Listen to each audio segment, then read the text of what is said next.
Jadi Pak Hasan, apakah kenaikan harga minyak dunia itu adalah daya tawar yang dimiliki Iran dengan Selat Hormuznya itu yang katanya mau ditutup penuh, itu akan menjadi daya tawar sebetulnya untuk bisa menghentikan perang ini dan menang sebetulnya. Tidak hanya menghentikan tapi bisa menang lawan Amerika. Yang jelas kenaikan harga minyak menjadi faktor penekan terhadap Amerika dan sekutu-sekutunya. Kita lihat misalnya yang paling tertekan ke arah panik adalah sekutu-sekutu Amerika di Eropa. Mereka sudah membicarakan kalau suplai minyak yang melalui Selat Hormuz terhenti, maka dan bahkan sudah diputuskan oleh Uni Eropa untuk mengeluarkan cadangan minyak mereka, oil reserve mereka. Negara-negara ini yang bisa jadi menekan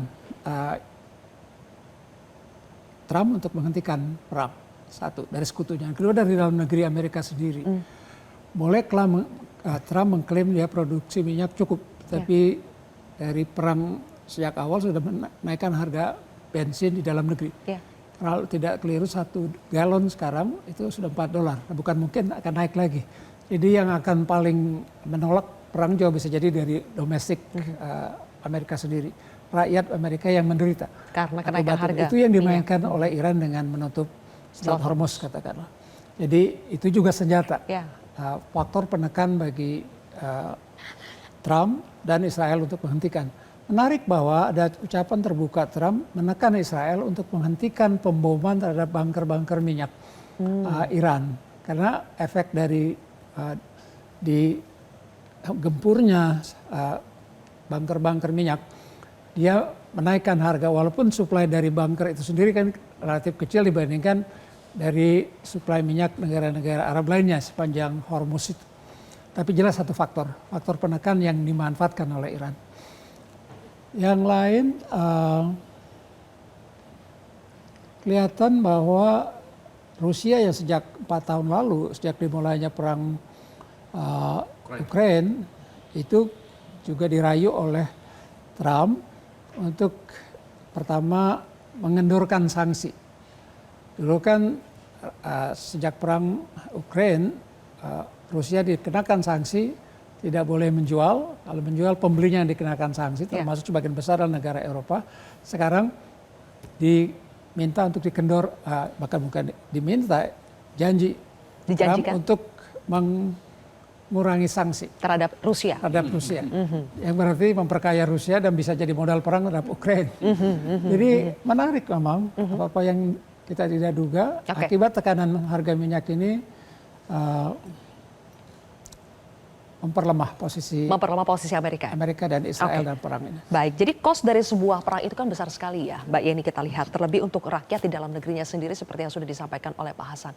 Jadi sebetulnya apakah tekanan politik dalam negeri di Amerika sekarang sudah terasa dan semakin bisa tereskalasi juga, Mbak Yeni? Ya, saya ingin menambahkan apa yang dimulai Pak Hasan tadi, bahwa tekanan dalam negeri Amerika akan meningkat ketika Trump sudah mengatakan ada kemungkinan akan mengirimkan ground troops atau prajurit-prajurit Amerika ke Iran.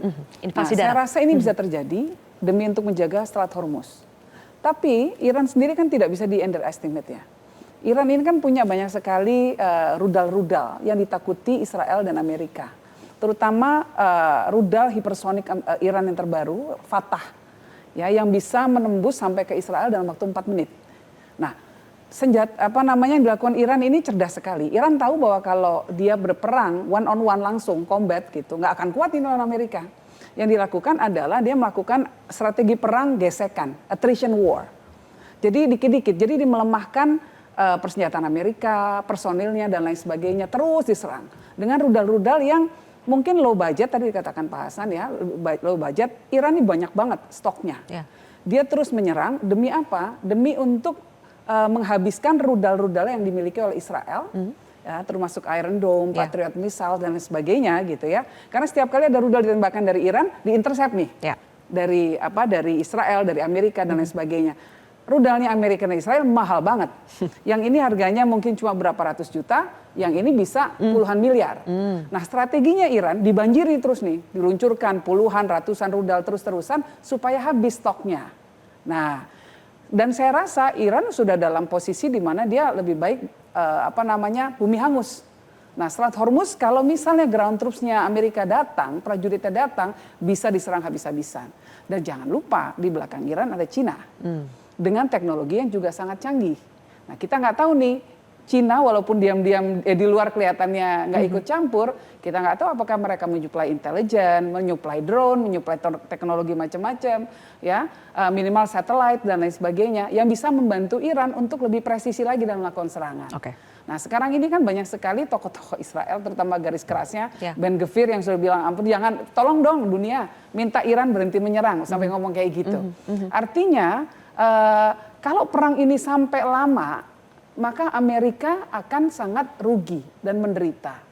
Nah, rakyat Amerika sudah tak jelas tidak ingin negaranya berperang lagi. Dan itu salah satu janji kampanyenya Trump waktu mau nyalon presiden. Amerika nggak mau perang lagi, nggak mau terlibat dalam pergantian rezim di negara lain. Kok sekarang dia melakukan itu? Jadi tekanannya sangat kuat. Tetapi Trump sendiri di sisi lain juga ingin terlihat kuat sebelum terjadi yang namanya midterm election atau pemilu paruh waktu pada bulan November nanti, di mana kelihatannya dari banyak survei kelihatannya partainya akan kalah. Jadi dia mau kelihatan kuat. Nah, tetapi apa yang dilakukan Trump ini oleh orang Amerika dan banyak basis-basis pendukungnya juga sangat gelisah sekali karena mereka nggak mau banyak veterannya yang sekarang menderita. Nah, masih trauma dengan apa yang terjadi di Irak dan lain sebagainya. Nah, jadi rasa-rasa pressure dari domestik akan sangat kuat sekali nanti. Jelajahi cara baru mendapatkan informasi. Download Metro TV Extend sekarang.